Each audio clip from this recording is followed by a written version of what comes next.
Hey, what's up guys, how's it going on? Thank you so much for clicking the video. I'm Ayrus, welcome back to another Clash Royale video, and it's finally the Clash Royale League Challenge that's out in the Clash of Clans game itself. So it's pretty much the thing that a lot of people actually have been waiting for. So it is actually that if you can actually get 20 wins out of this tournament itself, then you can probably get featured from Supercell, which is really exciting to me.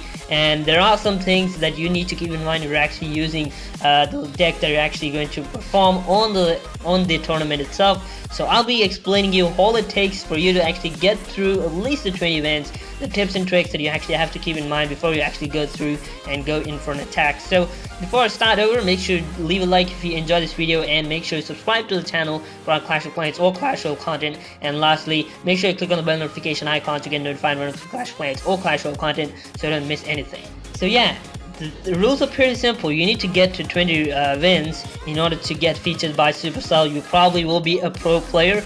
Probably will be considered as a pro player. So when it actually comes to the deck of course is the real big thing, the real big concern. It actually has to be the victory for you. So if it is actually getting the 20 wins, then of course it is the deck that you actually have to use.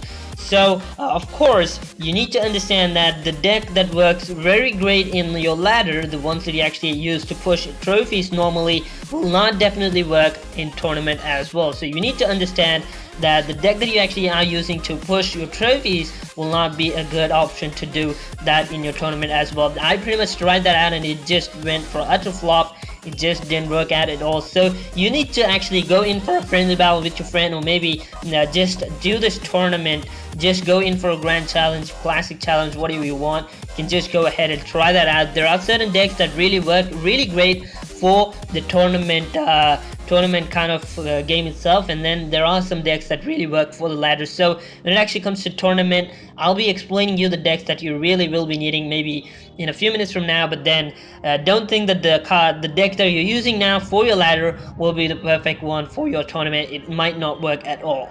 So now that you know that the ladder one will not work for the tournament, most probably they will not, but then you just need to try. But then before you go ahead into an attack, make sure you're actually practicing with your deck.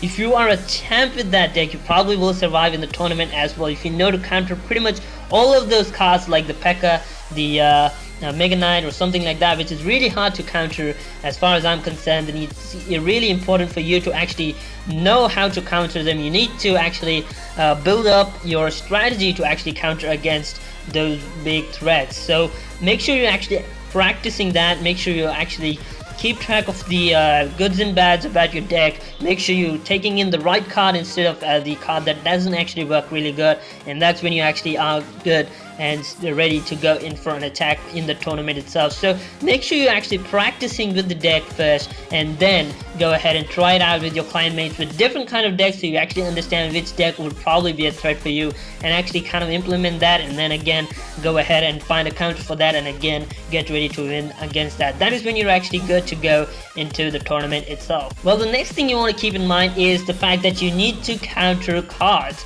Now big cards like the Golem, the P.E.K.K.A, the Executioner are really tough to take out. Executioner is of course not a big deal, but then he definitely does a really hard job when you're actually clubbing that guy down with P.E.K.K.A or Executioner. So you need to understand how you're actually going to counter against these cards that really do very hard when it actually comes to these tournament kind of things. So there are really good strategies that are actually synchronized really well. So you need to understand how to counter on it to probably have a good strategy when it actually comes to the card that you're actually going to use for a big threat that is coming towards your way. So decks like the P.E.K.K.A Electro Wizard is a really big problem as far as I'm concerned. They probably put in an Electro Wizard, you probably are going to put in the Inferno Dragon, they're going to put in the Electro Wizard, and it's going to just go down boom. Nothing is going to work as you want it to do, because the Electro Wizard is just going to zap it down, and the P.E.K.K.A is just going to kill any troop that's on the ground.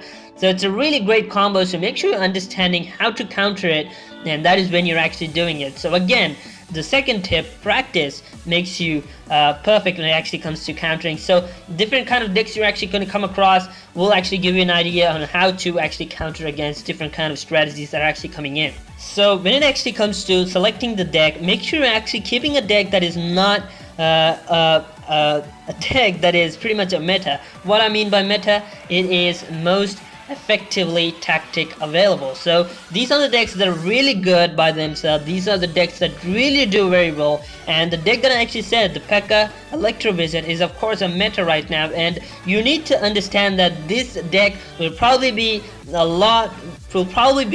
one that will be probably used the most, because a lot of people actually think it's gonna work out because it really works really great in the ladder, but then it's not gonna work out in the tournament because a lot of people actually know how to counter it. And that's what I actually have to say over here, is that you need to have a deck that is not according to the meta, that's kind of unique, that is kind of new, and does not have a lot of counter to the card itself. So make sure that you're taking in decks like the Hawk Cycle, or maybe an Expo deck. The Expo deck was the first card that I actually faced, and the ladder deck that I actually used was completely annihilated from that deck itself. So it's a really good deck, the Expo deck, which is really good. I'll be showing you the decks that really work out really great, but then the Hog Rider, the Expo, the P.E.K.K.A. decks really work out really great as well. So when it comes to the time to play the tournament, is that you probably have 3 chances, right? There are 3 free entries, really exciting, but then once you lose the 3, you'll get it for 10 gems. So you probably have many chances to get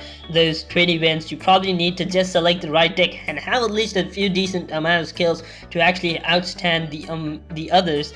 So when it actually comes to the right time to actually play this is as soon as the tournament is out, I say you go ahead and just attack it. No matter which tournament it is, there probably is going to be a less crowd, or people who are just very curious will probably go in for an attack, and you might actually go through and actually win against them as well. So if you're actually kind of late, when a lot of people are actually notified that the tournament is out, then you probably are going to find much more competition, because a lot of people actually know that the fact that the tournament started, and they're just going to hop in, and you're going to find in a lot of guys. So make sure they're actually attacking within the first 2 days itself. It's a 3-day event, so make sure they're actually attacking in the first 2 days. Make sure, if you can actually do it, make sure you go in within 1 to 2 hours when the tournament is actually starting. That would probably really help you out a lot as well. So the other thing which you actually have to keep in mind is changing your deck. Now if you are actually going to use the same deck, Supercell has this algorithm where they actually are going to put in a counter for your deck. So they're going to analyze your deck, and they're going to make sure that the opponent that you actually are going to come across will be a guy which has a counter to your deck itself. So say that I'm actually coming in with a deck like maybe the Hog Rider or something like that. The opponent will probably have a counter for the Hog Riders. So when you're actually facing in a strong matchup, that is when you need to understand that you actually have to change your deck. It's really important that you actually change your deck, or probably will lose all the raids in a row itself, because they don't want you to get that 20 wins that easily, because they know they just want the best amongst the best. So you definitely need to understand that the right time to change your deck is when you find out a hard match. That is when you actually want to change up the deck. And of course, changing the deck does not mean you're taking in a dumb deck the next time. Make sure you're taking in the right deck for that second attack as well.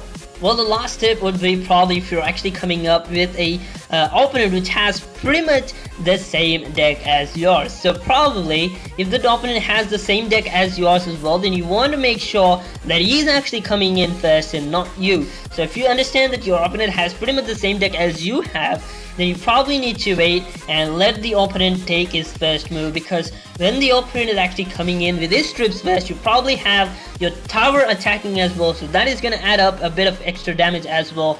And as long with that, your troops are again going to do some additional damage, so it's really easy for you to actually counter. Then it actually goes there. But then if you are actually going in, he's just gonna kill all of your troops, and if he can, he's gonna just spare those little hit points from those troops and coming in with another big push, and then probably continue again. So make sure that you are not the first guy to fall under the victim of actually going in for an attack. Make sure that you're actually making the opponent actually come in with the attack, and that is when you're actually gonna make the best out of it. So another thing which a lot of people are actually will be coming out in this tournament will be huts and these furnaces. So you need to make sure that you're actually having a good counter for that. Maybe a flying machine is really good. He really does a really great job. He really has a really good range. Probably will be shooting down all of those bear goblins, the furnaces, all of them in a really great time and really effectively. So the flying machine will definitely be a perfect match for these kind of spawners. They're just going to heat your mind up, put in the flying machine, and the job is done. So when it actually comes to the deck, these are the decks as you can see in the display. These are the ones that you actually have to keep in mind, which will actually work out really great for you. So these are the decks. Just go ahead and just make sure taking in the right deck you actually will think actually works. So thank you so much for watching, guys. Hopefully you enjoyed. Make sure you do leave a like if you enjoyed this video, and lastly, subscribe to the channel for our Clash of Clans or Clash Royale content. Thank you so much for watching till the very end. I'm Ayrus, and I'll be seeing you next time. Until then, goodbye.